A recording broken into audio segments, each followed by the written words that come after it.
Task analysis एक ऐसी technique है जिससे स्पेशल बच्चों को आप एक मखसूस स्किल या टास्क सिखा सकते हैं।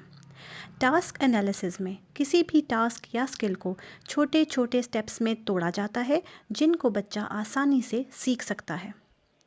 मिसाल के तौर पर आप चाहते हैं कि आपका बच्चा खुद से दांत ब्रश करना सीखे या खुद से हाथ धोना सीखे। ये काम हमारे लिए तो बहुत आसान है, लेकिन स्पेशल नीड बच्चों के लिए इन कामों को तरतीब से करना बहुत मुश्किल होता है।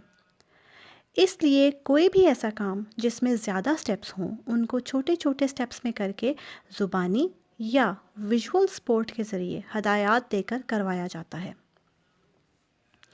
अगर हम हाथ धोने के अमल को देखें तो इसमें कुछ स्टेप्स होते हैं, जैसे टैप खोलें, हाथों को गीला करें, हाथों पर साबुन लगाएं, हाथों को अच्छी तरह मलें, साबुन को उतारें, टूटी बंद करें, हाथ तौलिए से खुश्क करें। कोई भी स्किल सिखाना शुरू करें तो प्रॉम्प्ट के साथ सिखाएं और आहिस्ता आहिस्ता प्रॉम्प्ट देना कम कर दें। सिर्फ वर्बल इंस्ट्रक्शन या विजुअल सपोर्ट से करवाएं। चंद बातों का ख़ास ख्याल रखें। जो स्किल सिखाएं उसके स्टेप्स के लिए जो भी इंस्ट्रक्शंस दी जाएं वो हमेशा सेम हो जब तक बच्चा इंडिपेंडेंटली वो काम करना सीख ना जाए। स्टेप्स की तरतीब हर दफ़ा सेम हो। अगर वो ऊपर नीचे होगी तो बच्चा कंफ्यूज हो जाएगा। जो भी स्टेप्स बनाएं बच्चे की सलाहियत और समझ के हिसाब से बनाएं। हर बच्चा दूसरे से मुख्तलिफ होता है। एक स्किल एक बच्चे के लिए आसान होती है तो दूसरे बच्चे के लिए मुश्किल होती है। अगर एक स्किल सिखाने के लिए जो रिक्वायर्ड स्टेप्स हैं उसमें किसी स्टेप में बच्चे को प्रॉब्लम है तो वो स्टेप अलग तरीके से करवाएं।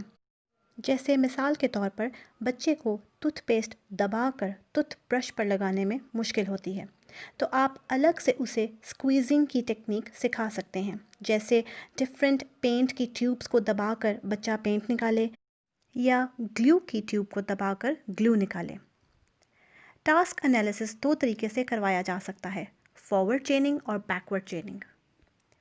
फॉरवर्ड चेनिंग में फ़र्स्ट स्टेप से सिखाना शुरू करते हैं, जबकि बैकवर्ड चेनिंग में लास्ट स्टेप पहले करवाते हैं ताकि बच्चे को ये बात समझ आए कि ये स्टेप करने के फ़ौरन बाद उसका स्किल या उसका काम मुकम्मल हो जाएगा। जैसे अगर आप चाहते हैं कि बच्चा खुद से शर्ट पहनना सीखे तो उसके 4 स्टेप हैं। आप पहले 3 स्टेप खुद करेंगे और आखिरी स्टेप बच्चे से करवाएंगे। जब बग़ैर प्रॉम्प्ट के बच्चा आखिरी स्टेप खुद से कर लेगा, फिर आप पहले 2 स्टेप खुद करेंगे और बाकी 2 स्टेप बच्चे से करवाएंगे। टास्क एनालिसिस का फ़ायदा ये होता है कि बच्चा मुश्किल स्किल भी स्टेप्स की मदद से सीख जाता है। बच्चा इंडिपेंडेंट काम करता है, सिर्फ उसे विजुअल सपोर्ट की ज़रूरत होती है। बच्चे को समझ आ जाती है कि स्टेप वाइज कैसे काम करना है और ये सारे स्टेप करके मैं एक गोल अचीव कर लूँगा।